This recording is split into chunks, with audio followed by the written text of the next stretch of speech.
আলিপুরদুয়ারের হাসপাতালে সদ্যজাতর মৃত্যু। কালচিনি লতাবাড়ি প্রাথমিক হাসপাতালের ভূমিকায় ক্ষুব্ধ বিজেপি বিধায়ক। হাসপাতালের ভূমিকা নিয়ে প্রশ্ন বিজেপি বিধায়ক পরিতোষ দাসের। রবিবার সকালে হাসপাতালে ভর্তি হন প্রসূতি। বিকেলের আগে কোনো চিকিৎসক দেখেননি বলে অভিযোগ তার পরিবারের। আলিপুরদুয়ারের বিজেপি বিধায়কের দ্বারস্থ হয় প্রসূতির পরিবার। অভিযোগ পেয়ে আচমকা হাসপাতালে হাজির হন বিজেপি বিধায়ক।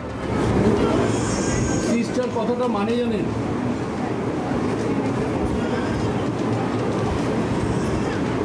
সিস্টারদেরকে কিছু বলুন, সিস্টারদেরকে কিছু বলুন।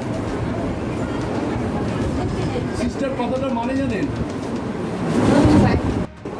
এবার আপনি পুরো যদি ঘটনাটা শোনেন, কত নেগলিজেন্সি হচ্ছে জানেন। বাচ্চাটা ক্রিটিক্যাল, বাচ্চার বাবাকে দিয়ে দেওয়া হয়েছে যে আপনি আইসিইউতে নিয়ে যান উইদাউট অক্সিজেনে। ওখানে ডাক্তার বলেছে এখন এটাকে কিভাবে হবে। ডাক্তার বলেছে যে এইরকম একটা পেশেন্ট, ইমার্জেন্সি পেশেন্টকে অক্সিজেন ছাড়া কিভাবে এইভাবে পেশেন্ট পার্টির কাছে দিয়ে দেওয়া হয়। এখানে কোনো ব্যবস্থা নেই। একটা বাচ্চা ক্রিটিক্যাল, তার বাবাকে হাতে হ্যান্ডওভার করিয়ে দেওয়া হবে যে আপনি নিয়ে যান।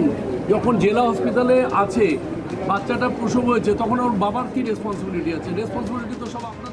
যেটা আছে সেটা হচ্ছে হসপিটালকে বারংবার সতর্ক করছি যে যেহেতু দূর দূরান্ত থেকে লোক রেফার করে আসা হয়, সেগুলো যখন সেই সমস্ত হসপিটালে যারা ডাক্তার হিসেবে থাকেন তারা যখন দেখেন যে তাদের পক্ষে একটা কোনো সমস্যা তৈরি হতে পারে, স্পেশাল কেয়ার নেওয়ার জন্য এখানে জেলা হসপিটালে পাঠায়।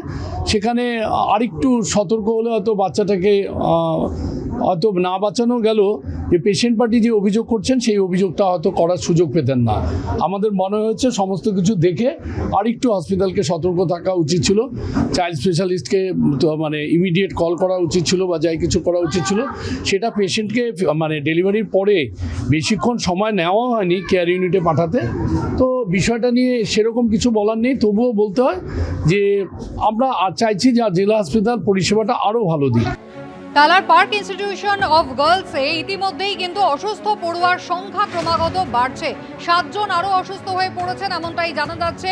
তালার পার্ক ইনস্টিটিউশন ফর গার্লস, যেখানে ইতিমধ্যেই অসুস্থ ছাত্রীর সংখ্যা বেড়ে হয়েছে 31। কারণ ঘিরে ইতিমধ্যেই ধোঁয়াশা তৈরি হয়েছে। খাওয়ার থেকে সমস্যা নাকি জল থেকে সমস্যা এখনও কিন্তু তা স্পষ্ট নয়। কলকাতা পুরসভা, স্বাস্থ্য দপ্তর এবং NIRBI এর টিম ইতিমধ্যেই কিন্তু স্কুলে পৌঁছে গিয়েছে। গতকাল থেকেই তাদের আরজিকর মেডিকেল কলেজ হাসপাতালে ভর্তি করা হচ্ছিল। ডিহাইড্রেটেড হয়েছিলেন ছাত্রীরা, তাদেরকে আইভি দেওয়া হচ্ছিল, এমনটাই স্বাস্থ্যমন্ত্রী গতকাল রাত্রে গিয়েছিলেন এবং তিনি জানিয়েছিলেন। কিন্তু যত সময় গড়াচ্ছে অসুস্থ পড়ুয়ার সংখ্যা ততই বাড়ছে। সরাসরি জিলাম করঞ্জাই আমাদের প্রতিনিধি রয়েছেন আমাদের সঙ্গে। জিলাম, স্বাস্থ্য দপ্তর এসে পৌঁছেছে, পুরসভা পৌঁছেছে, NIRBI পৌঁছেছে, তুমি যেমনটা কিছুক্ষণ আগেও বলছিলে, কিন্তু ছাত্রীরা এখনো অসুস্থ হয়ে পড়ছেন। নতুন করে কি সমস্যা হচ্ছে তাদের?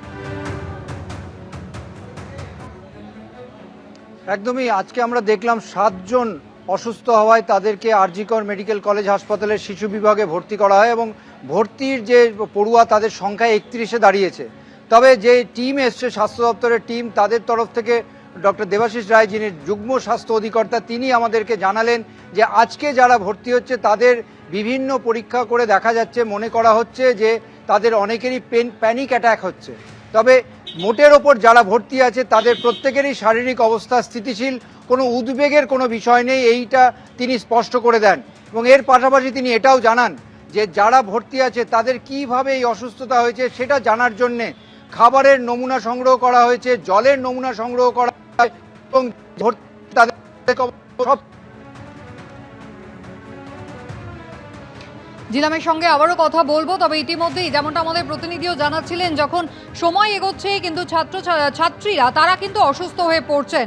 গার্লস স্কুল এবং সেখানে হস্টেলে মিড ডে মিল খাওয়ার পর বিকেল থেকেই কিন্তু তারা ধীরে ধীরে একের পর এক অসুস্থ হতে শুরু করেন। গতকাল তাদেরকে আরজিকর মেডিকেল কলেজে নিয়ে যাওয়া হয়েছিল, এমার্জেন্সিতে তাদের নিয়ে যাওয়া হয়েছিল।